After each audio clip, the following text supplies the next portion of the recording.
Today we're talking with Dave Wertel, the owner of Jake's House. We're talking to Dave about why he decided to build a new house versus to remodel his existing house. So let's take it away.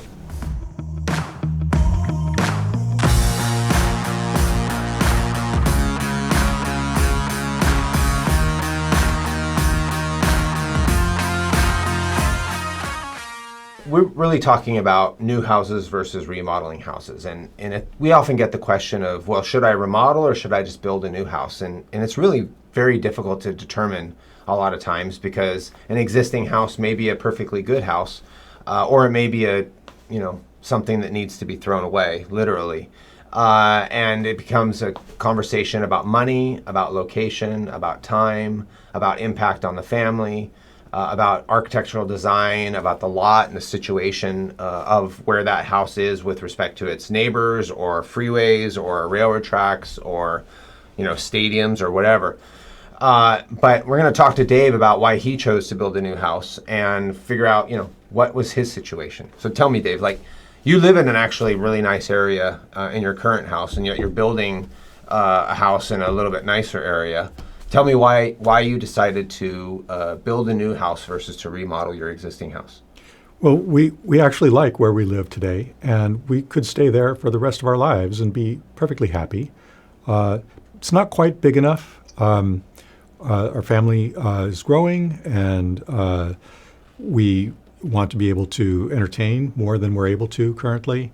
But more than that, my wife and I are both we're kind of like craftspeople. We're hobbyists. We build stuff. I like electronics. I like woodworking. I have so many hobbies. I basically get a new hobby every year, and it's always centered around building something.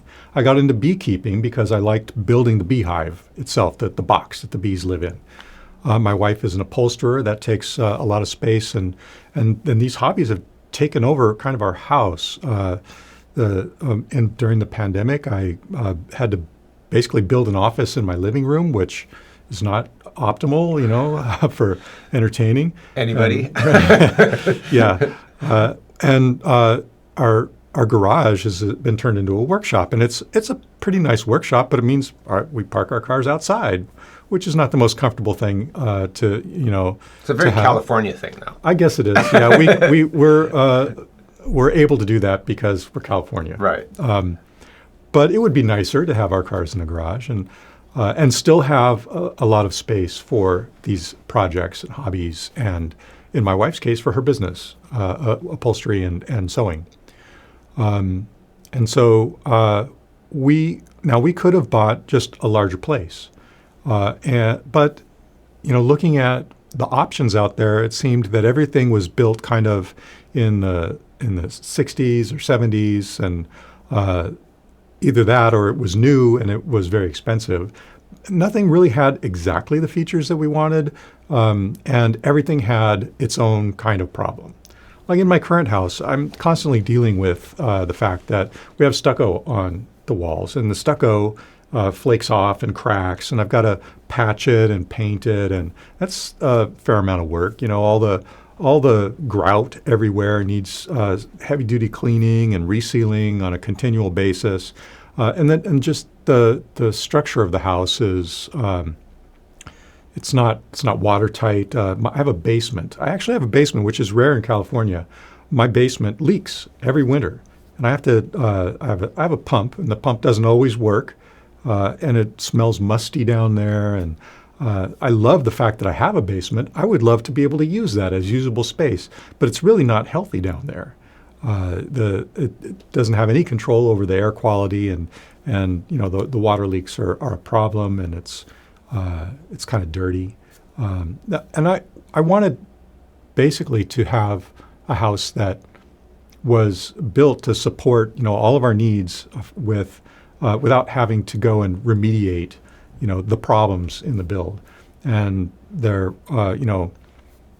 I had been reading a lot about passive house and about indoor air quality, and pretty much nothing that you can just buy have solved the problem of indoor air quality.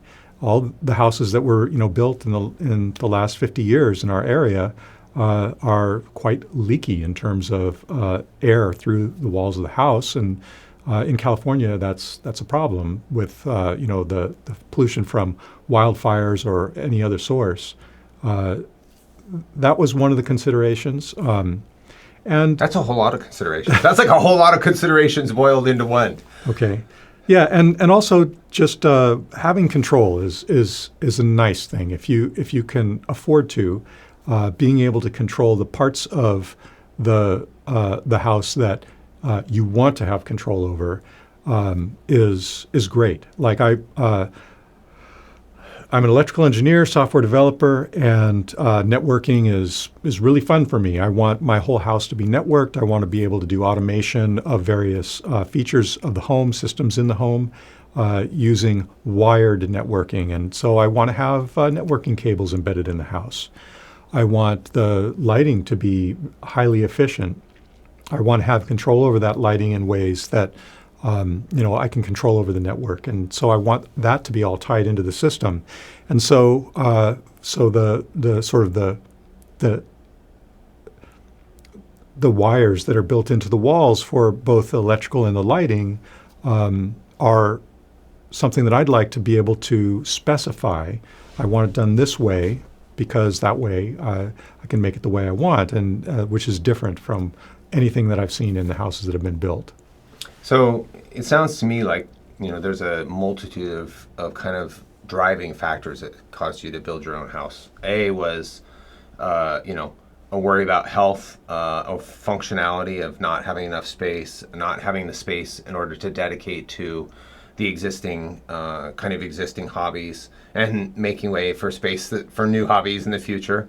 I think that for me, the health thing is such a huge aspect of this, right? Like, not being able to feel secure in your existing house is kind of a lousy feeling, right? And yet you probably got advice that taking your existing house down and remodeling it would been not really have addressed all of your like basement issues. Like, you really can't fix very well a basement that's leaky without digging the whole basement out and fixing it. And then if it's your house's stucco is cracking, it means your foundation is moving. So it probably means that the house wasn't built originally very well, at least for that site to begin with. And so, you kind of just said, well, forget this. So what about architectural design? Because you really didn't mention that. Yeah, architectural design was it was a priority, but not the top priority. Really, the priorities were the systems of the house and what kinds of features the house had. Now, I want something to look nice, and so I found an architect who I thought could do that job. And it was a little bit scary because all of the passive houses that I looked at didn't look like much.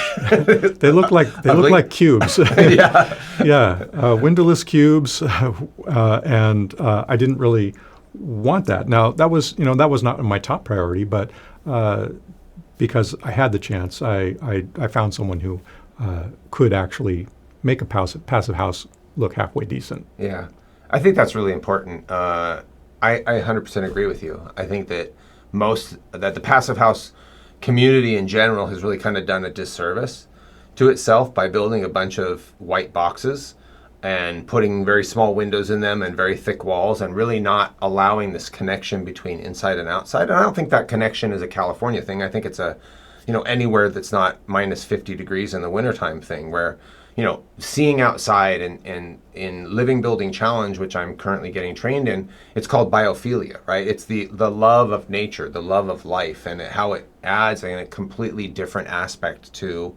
architecture, right? And to buildings. And when you connect people to the outside, even when they're in the buildings, they're happier, they're healthier, they're better. And really, I think you've done a really great service to our industry because your house is beautiful and it's going to be gorgeous and it's also going to be extremely high performing. And getting that ability to have beautiful architecture and high performance buildings that really nurture the people, connect you to the outside, track and remediate any indoor air quality issues, and then are highly durable, is really where this industry needs to go. And I think that your project is a shining example of that.